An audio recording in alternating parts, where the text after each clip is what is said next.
सावन का आखिरी सोमवार हो, शायद यही लास्ट वाला है, सावन का आखिरी सोमवार हो, जो लोटा जल का लेकर जा रहे हो उसमें थोड़ा सा इत्र, अगर इत्र नहीं हो तो गुलाब की पंखरी, पंखरी नहीं हो तो कोई फूल की पत्ती, उस जल में बाबा को समर्पित इत्र हो तो ज्यादा अच्छा। आखिरी सोमवार को या सावन महीने का आखिरी दिन आप शिव को जब 2 लोटा जल चढ़ाएं तो उसमें इत्र का भाव रखकर, कामना कर कर, त्र्यंबकेश्वर बाबा का स्मरण कर कर और महामृत्युंजय मंत्र को जपते हुए। कौन सा मंत्र? ये वेद का बड़ा सुंदर मंत्र है, इसको चिल्लाकर नहीं बोला जाता, महामृत्युंजय मंत्र का स्मरण करके। और अगर महामृत्युंजय मंत्र याद नहीं हो तो पंचाक्षर मंत्र नमः शिवाय, पंचाक्षर का स्मरण नहीं रहे तो सदाक्षर ओम नमः शिवाय, सदाक्षर का स्मरण नहीं हो तो श्री शिवाय नमस्तुभ्यम। एक बात याद रखना, अगर किसी एग्जाम में बैठ रहे हो, बहुत बार बैठ चुके हो, नहीं हो रहा तो कच्चे दूध में थोड़ी सी काली मिर्च को पीस कर डाल दीजिए, कच्चे दूध में थोड़ी सी काली मिर्ची को पीस कर डाल लीजिए। महाराज थोड़ा का कच्चा दूध बेलपत्री के पेड़ के नीचे समर्पित कर दीजिए, अपना नाम और गोत्र बोलकर थोड़ा सा कच्चा दूध उसी में से शंकर भगवान को चढ़ा दीजिए। फिर एक कलश जल का साथ लेकर जाइए, जिस शंकर भगवान पर जल चढ़ा कर आइए। फिर जिस एग्जाम में जा रहे हो उसमें आप चले जाइए, बाबा आपको सफलता प्रदान करेगा। काली मिर्च शत्रुओं का नाश कर, आपको बल प्रदान करती कि आप जिस परीक्षा में बैठने जा रहे हो, आप जिस जगह पर भगवान का अनुमोदन करने जा रहे हो, आप जिस जगह पर कंपटीशन एग्जाम में बैठने जा रहे हो, वहां सफलता देगी। वाह, अगर कहीं भटक नहीं गए, हट नहीं गए तो वो सफलता नहीं। इतना भी बेटा क्रोधी हो, जिद्दी हो, चाहे अपशब्द कहने वाला, बहुत ध्यान देना मेरा बेटा, कितना भी जिद्दी हो, कितना भी क्रोधी हो, गलत संदर्भ पर भी चल रहा है। निवेदन है, शंकर के मंदिर में लाल चंदन और शहद, इन दोनों को बेटे का हाथ लगवाकर गलत संगत में जा रहा है, क्रोध कर रहा है, चिड़चिड़ कर रहा है, बेटे से लाल चंदन और शहद का लेपन शिव जी के शिवलिंग पर जरूर करवा। चिड़चिड़पन, क्रोध और उसकी गलत संगत अपने आप हटने लगेगी और वो बालक धर्म की ओर आगे बढ़ेगा, सत्कर्म की ओर बढ़ेगा, सत्संग की ओर आना। एक छोटा सा उपाय अवश्य करिए। अगर बच्चे कोई एग्जाम में बैठ रहा है या कंपटीशन एग्जाम है या नौकरी के लिए अप्लाई कर रहे हो, मान लो 4-6 महीने से बैठे हो, 8 महीने से बैठे हो, सर्विस में ही है, नौकरी नहीं है, तो एक छोटा सा उपाय अवश्य करें। शिव महापुराण महाराज बेलपत्री के पेड़ के नीचे विराजमान होकर, बेलपत्री के पेड़ के नीचे जिसको नौकरी के लिए या एग्जाम में बैठ रहा है वो जल चढ़ाए, बेलपत्री के पेड़ के नीचे थोड़ा सा दूध चढ़ाए, फिर जल चढ़ाए और अपने राइट भाग में घी का दिया और अपने लेफ्ट भाग में तेल का दिया। एक बार लगा दे, उसके बाद में अपनी कामना कर कर बेलपत्री के पेड़ के नीचे धूप लगाकर प्रणाम कर कर जाए और चले जाए इंटरव्यू के लिए। बाबा को तुरंत कराई दे, नौकरी दिलाई।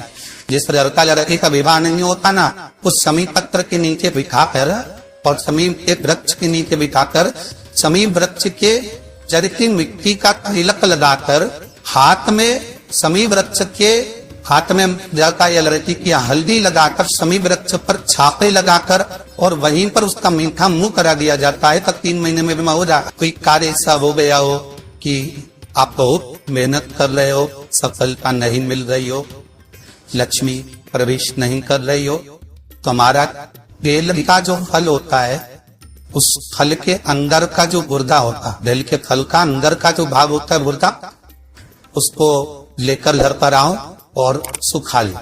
सुखाने के बाद उसको जलाकर उसकी भस्म तैयार, उस भस्म को अच्छा बढ़िया पीस लो, पीस कर कपड़े से छान लो।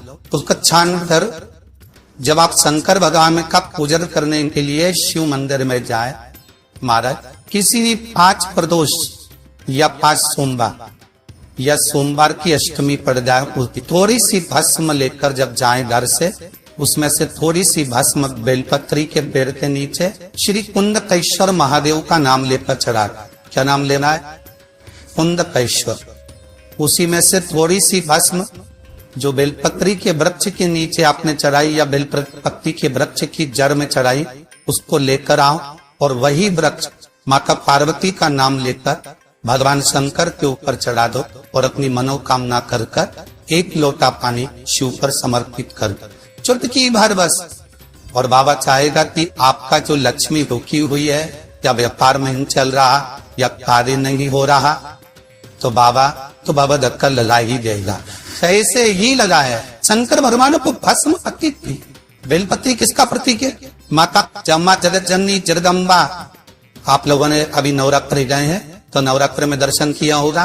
माता का जहाँ यज्ञ होता है, सप्तशती से यज्ञ हो, चाहे माँ अम्बे जगदम्बा का जो यज्ञ होता है, उसमें बेले के फल की भी आहुति लगती। उस भस्म की बड़ी प्रबल, बेल का जो गुर्दा होता है, गुर्दे की जो भस्म तैयार कर जाती, उसका बड़ा मान मनवांछित फल की कामना। आप जिस कामना के लिए कर, विवाह के लिए, नौकरी के लिए, सर्विस के लिए, व्यापार के लिए और रोग मुक्ति के लिए, आप जिस कामना से कर, महाराज बेलपत्री के वृक्ष के नीचे बैठकर हाथ में बेलपत्र का पत्ता रखकर आप पंचाक्षर मंत्र नमः शिवाय, ओम नमः शिवाय या श्री शिवाय नमस्तुभ्यम या महामृत्युंजय मंत्र का स्मरण कर रहे थे।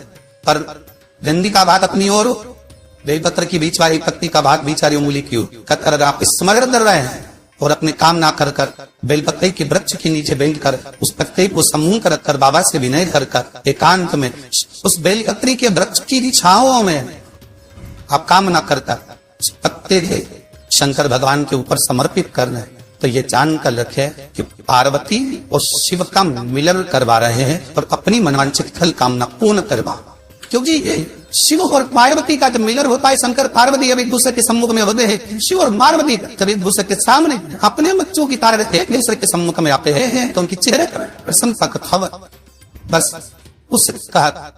कभी सोमवार का दिन हो, क्योंकि समझन ही तो सोम प्रिय है, शिव जी को प्रिय है।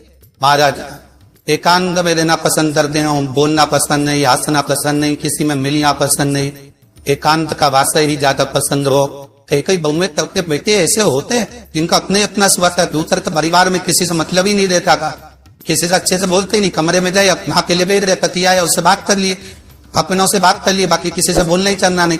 तो उसके लिए भी गन्ने का जो रस होता है, महाराज गन्ने का जो रस होता है, उस रस में सफेद इल्ली को पीस कर जो व्यक्ति का स्वभाव बने तो सुधारना है, सब में मिलनसान करना है। तो शंकर भगवान ने शिवलिंग